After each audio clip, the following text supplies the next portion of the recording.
We're standing here with Mpeti Morojeli, who is one of the architects responsible for some of the developments around the city, in particular the Greater Ellis Park development, which is the development responsible for the World Cup in 2010. I wonder, Mpeti, if you can tell us a bit more about the Greater Ellis Park development. Obviously, the big focus is the stadium. The Ellis Park Stadium is one of the stadiums earmarked for probably up to a quarter-final match. Which is that one, huh? Yeah. That big red one. This area is unique in that it's the only stadium, I think, which is within an existing dense urban community. You know, all the other stadiums are in quite open areas.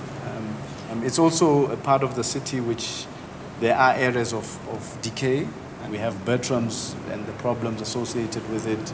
And so it makes for a very interesting test case of what the legacy of 2010 is going to be for this part of the city.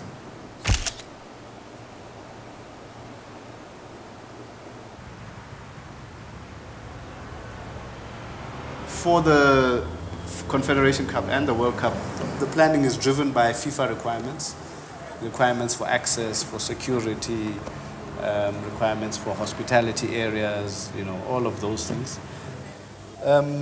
This is a drawing which we have to continuously update and submit to FIFA for their comments, approvals, etc., which goes through all their particular requirements.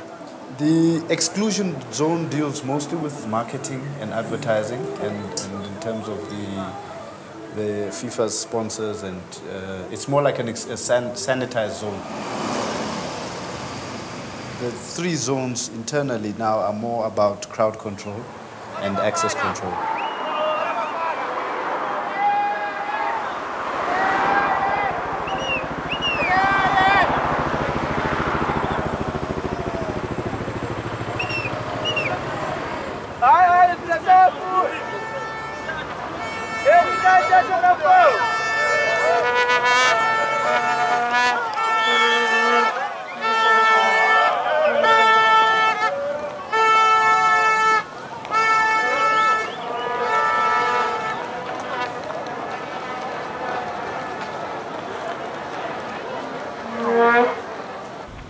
The main stadium which will be used is that one there.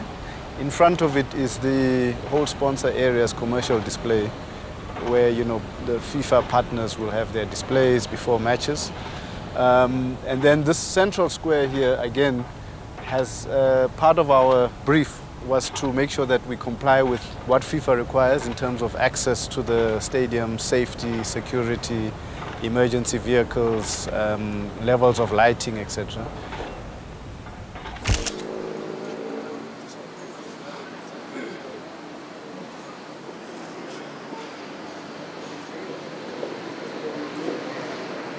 Okay. All right, good morning, everyone. Attention. This is not good. We want to do this. At ease again.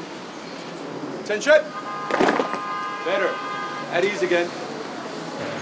Today they've got people from the province here. They've got the army. They've got, you know, Joburg is full, basically, of police. They've got over 300 additional manpower. So our manpower is in excess to that. Crime is crime. We do not want to displace the crime. We do not want to displace the crime from Sector 2 to go to the other sectors. We want to try and eradicate the crime throughout Johannesburg. You guys are the ones making the difference. You guys are the ones stopping the crime. So it's important that we start showing what we can do in Johannesburg to other parts of the country. Really, we're making history, guys. Please remember, you are part of history now. In 2, 3, 4, 5 years, you'll be telling your kids, yes, I was one of those community patrollers at the beginning. All right, does anybody in particular want to go to Park Station? Show me hands. Who wants to go to Park Station? Go, go, go, go. When you finish, give the batons back. Okay, we started out with 100 batons. Look how few batons we have left now. I don't know if we're eating the batons or what. Okay, guys, Bucky, let's go.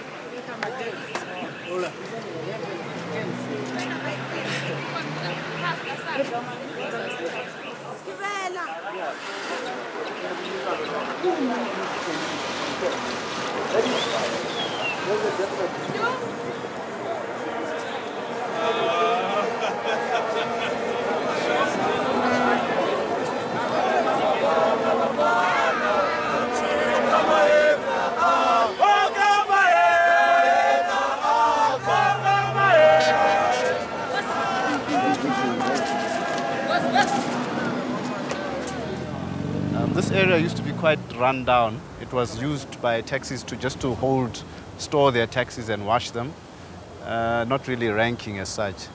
And a lot of the buildings were empty and they were quite desolate. For the Confederation Cup and the World Cup, this transport square is used as one of the main sort of drop-off areas for some of the spectators. They will go through that yellow arch, you go straight through into the stadium. So it's been developed both in terms of the events and legacy for the future.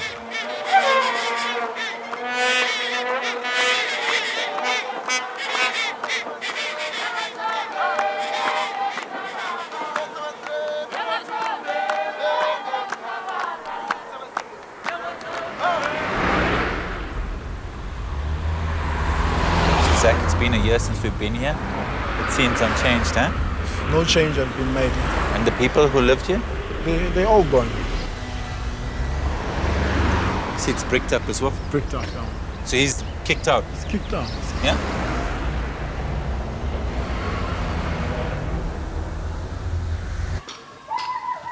We're here at the pepper pot houses again, huh? Yeah. And they seem to be being renovated pretty well, huh? Actually, the owner is willing to take care of them. And Who, the Dutch guy? the Dutch guy. Yeah. And he's taking care of them in a manner of the people who lived in them. He's also accommodating them. He's not taking over and chucking people out. He's trying to find solutions on how can the people living here be involved in the whole upgrade of these houses. And he's actually employing some of the people living here to rebuild these houses. Hey man, that's a promising story, Isaac. Yeah, that's a good one. Cool. Like this guy. Telling me about this. Zulbans. John Ponji. Sharp. He lives here? He lives here, he works here.